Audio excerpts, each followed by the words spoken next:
అయ్యో మేము ఎంతో ఆశించి ప్రభుత్వాన్ని గెలిపించినామో ఈ పార్టీని గెలిపించినామో మేము అనుకున్నట్టు ఈ ప్రభుత్వం పనిచేయడం అనే అభిప్రాయానికి వస్తారు ప్రజలు. కానీ సంవత్సరం నిండక ముందే అలాంటి అభిప్రాయంతో వచ్చి సంవత్సరం నిండక ముందే ఈ ప్రభుత్వాన్ని ఈ పార్టీని గెలిపించినామని చెప్పి ప్రజలు ఈరోజు గ్రామీణ ప్రాంతాల్లో మాట్లాడుకుంటున్నారు. ఒక రాజకీయ నాయకుడిగా రాజకీయ పార్టీగా మేము మాట్లాడతలేము. ఇవాళ ప్రపంచవ్యాప్తంగా ఉన్నటువంటి సోషల్ మీడియా ఒక ప్రభావం వల్ల మనకు వెంటనే తెలుస్తుంది ప్రజల అభిప్రాయం. అది కూడా ఒక కారణం. కాబట్టి ఈ సభ ఈ సందర్భంలో జరుపుకుంటున్నాం. మేము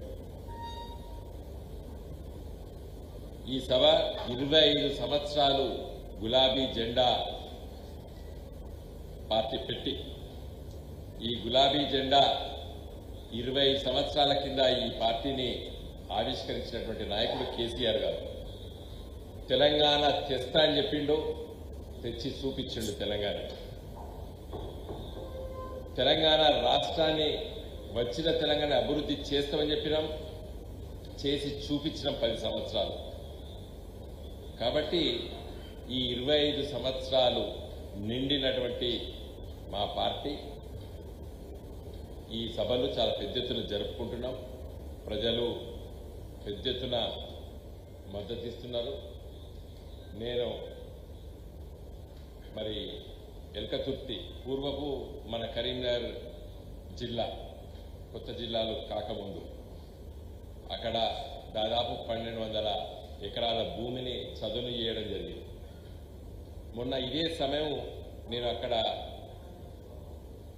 ఆ సభాస్థలంలో తిరుగుతున్నప్పుడు ఎంత సంతోషం వేసిందంటే, భూమి ఇచ్చిన వాళ్ళే మా భూమి మీరు ఈ సభకు మేము ఇస్తున్నాం, ఎందుకంటే పోలీస్ పర్మిషన్ కోసం అలా తీసుకోవాలి, లెటర్స్ తీసుకోవాలి, కన్సెంట్.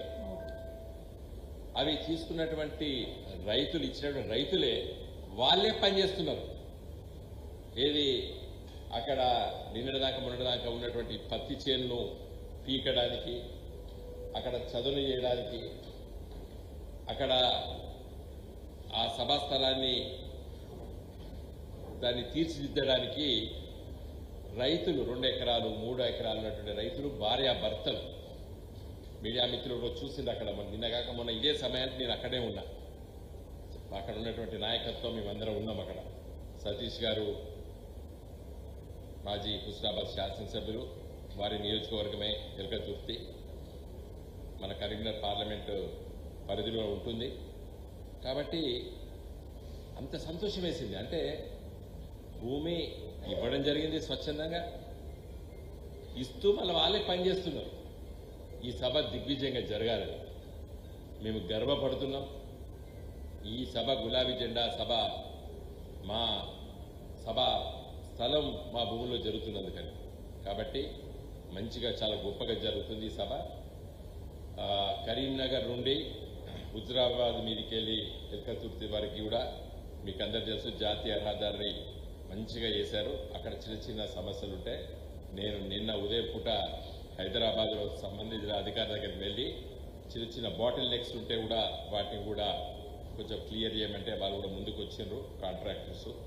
అదేవిధంగా సిద్దిపేట నుండి పోయేటువంటి ఆ రహదారి కూడా కొంత ఇబ్బందులు ఉండే వాటిని కూడా మంచి క్లియర్ అయిపోయినాయి. ఇప్పుడు ఎలాంటి ఆటంకాలు ఉండకుండా మంచి సాఫీగా రోడ్లు కరీంనగర్ పూర్వపు కరీంనగర్ జిల్లా నుండి సభాస్థలానికి వెళ్ళడానికి మంచిగా ఉంది.